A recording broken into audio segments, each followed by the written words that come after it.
So I'm going to take about 15 minutes and give you guys an overview of what we did at the Transformative Technology Academy, which is, and I will explain right now.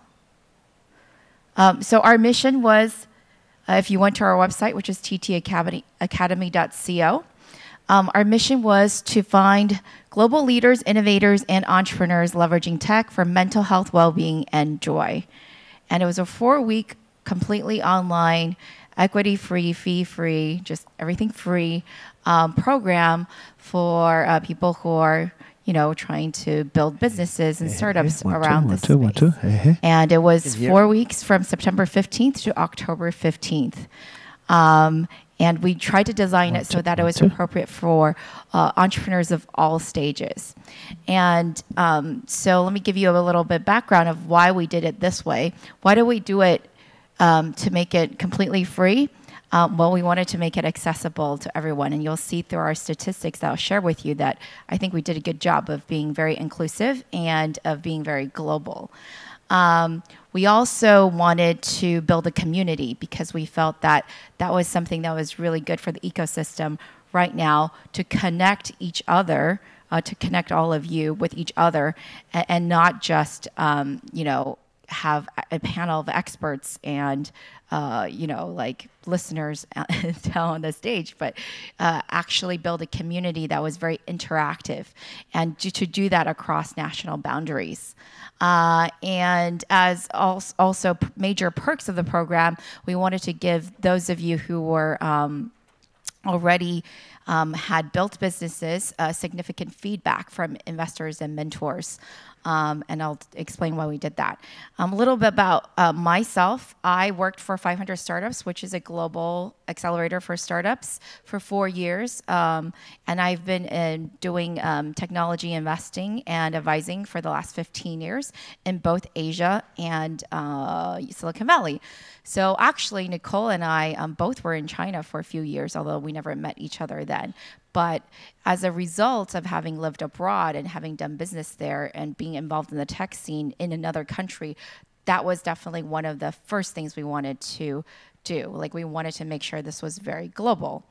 And that's why we made it online. So as you can see, I don't know if you can see it, the lines are kind of faint because this is just from the map that Google generates for you from our applications. We ended up getting about 1,000, a little over 1,000 applications from 69 different countries and 450 cities.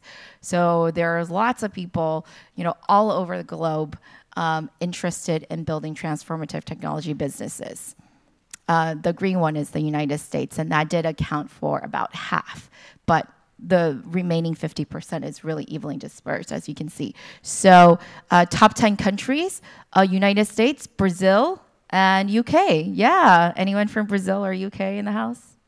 Oh, okay, all right. Well, it's a little far, I know, to travel. Maybe some of you are watching on the live stream, but we have a really good smattering of geographic diversity. And the top 3 cities were San Francisco, London, and LA, actually. So that was really interesting. Was this the latest new slide? I don't think this is the latest slide. Anyway, about a third of the applicants had teams. So we're in what we called, the entrepreneur track, people who are full-time working on products.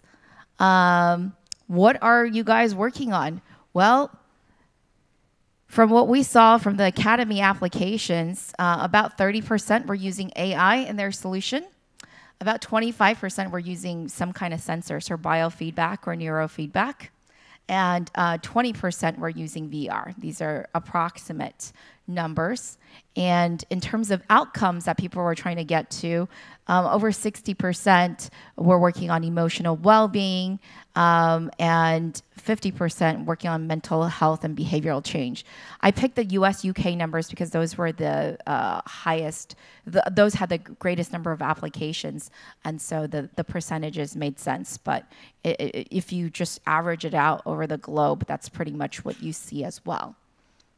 So a little bit more about the program. Like I said, it was 4 weeks. It was basically about an hour a day at different times of the day because we're trying to accommodate across a wide variety of time zones. We just did live Zoom sessions, which was online teleconferencing, video conferencing, and there were about 30 minutes for a presentation and 30 minutes for interactive Q&A. And we had anywhere between 100 and 200, usually around 150 people would log on at the same time to participate in the interactive Q&A. We would record it so it was available for other people not awake at the time or couldn't join, and about a couple hundred more would view our YouTube. The sessions were divided into a couple of things: founder stories, where we invited people, experienced entrepreneurs in trans tech, to talk about their stories. There were sessions on specific aspects of how to build a TT business, and then we did live investor office hours. So those of you who were here yesterday, we had our pitch fest, and we had investors here. They were all of them were part of the investor office hours, where we were able to pick some of the most advanced teams and get feedback from the investors, and then everyone else in the cohort could hear the feedback. So because a lot of times the feedback was probably also relevant to their own business. And then we had a mandatory series called the Personal Development Program by Evolution. So if you were here yesterday, you probably heard Jeff talk about that. And that was because we believe that, you build what you are. So you had to basically attend the personal development session and then one other session of your choice for the week. So sample sessions, like Nicole did a TT market overview. Other entrepreneurs shared metrics in the startup, what matters, how to build a B2B and B2G, that's B to government, roadmap, and we had experts come in and explain how to build a TT product people actually want to use. Here are some topics that was part of the personal development program: conscious leadership, how to manage your founding team alignment, etc. And wanted to share some diversity stats with you guys about the entrepreneurship track. So 42% were solo founders, 64% were software innovations. So it is a primarily software-heavy cohort. About half are working on 2C, so you can imagine the other half was working on 2B products. And 40% were subscription businesses. And I think if you were also here yesterday during the investor talk, that was all the investors echoed that was something they wanted to see and were bullish on for TT businesses. Most of the companies are quite early, but some of them have raised significant funding. So as you can see, we have a good quarter who are already had a valuation of over $3 million. And when we asked the entrepreneurs what did they want to help on, about almost half said they wanted help on everything, right, or anything. And then a good quarter wanted help on strategy, which is how we picked our mentors and to help the entrepreneurs. These stats we're really proud of because we didn't actually, we definitely talked about how we're going to be super inclusive, but even knowing that, we were surprised by how diverse the cohort was. So almost half had at least one female co-founder. 40% had more than half of the company be females, including the founders. Over half had at least one female investor. This is actually really, really rare, really, really rare. And 80% had at least one female advisor, which is also, I think, quite rare. I'm having been working in tech and investing for, like I said, 15 years. I've never seen anything close to this. And we had plenty of immigrant founders, teams with more than one sexual orientation, and then, like the cohort was well educated, like lots of graduate degrees.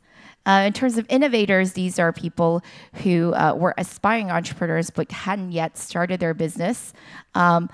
Actually, about 20% have already founded a venture-backed startup, and these were people who are experienced entrepreneurs who were looking to do something new in the TT space. So we were really excited by that. Almost 85% plan to start a company within the next 3 years in the near future. And we had a really good diversity of age as well. I don't know if you guys can read this, but the blue is under 25. I would be in the orange portion, 31 to 40, which is the largest cohort. But then we have a bunch of people who are very experienced in their careers. So that was really exciting. Very well educated innovator class as well. And then we also had a small group. We wanted to accommodate leaders, that is people who are already working in a TT company or maybe another company, but was interested in incorporating TT into their business. And we had a lot of very senior people. So more than half had already been working for more than 10 years. That was really awesome. And yeah, basically, this was the first program for a lot of our participants. Not none of them, but many of them had not actually done an entrepreneurial program before. So that was really exciting for us as well. This is really interesting. If you work in a tech company, you might have heard of the word NPS, which is Net Promoter Score. So it's when you take, it's basically how much someone likes your product, right? So if you take people who rate your product 9 to 10, if you take those surveys, how likely are you to recommend this service or product to a friend? And then you subtract the detractors, who are people who rated it 1 to 6. You ignore sort of the people in the middle who rated it 7 and 8. I know 7 and 8 sounds high, but when you do this, you're supposed to remove those people.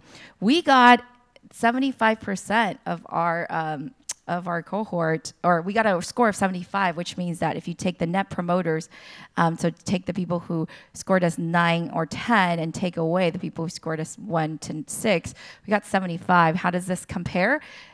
Average B2B company is 40. Airbnb, which is like really, really high, is 74. So yay, we beat Airbnb. Yay! And 63% gave us a 10 out of 10. This is based on the final assessments. I actually was doing it this morning. So that means if we're an entrepreneurial program, I guess the closest comparable would be a business school. So if we compared ourselves to a business school, again, the text is kind of small, you can't see it, but we would be somewhere around Duke and much, much, much higher than Harvard, which is like 41 NPS, and Wharton at 51. Apologies to anyone who might be a staff member or graduate of those programs. But anyways, we were really proud of these statistics. And then here's some testimonials. I wanted to share with them because basically if you are interested in the program, how many of you went through the academy?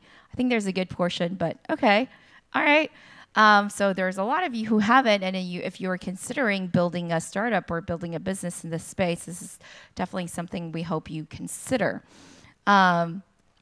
We will have an active alumni community for those who graduated from the program.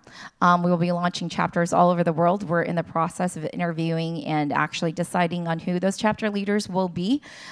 You will need to have completed our curriculum to be part of it, and that's because we want you to have a shared language with everyone else in the community so that you come in with sort of a shared understanding of the mission and the tools, and that you feel like this is a community you can immediately gel into.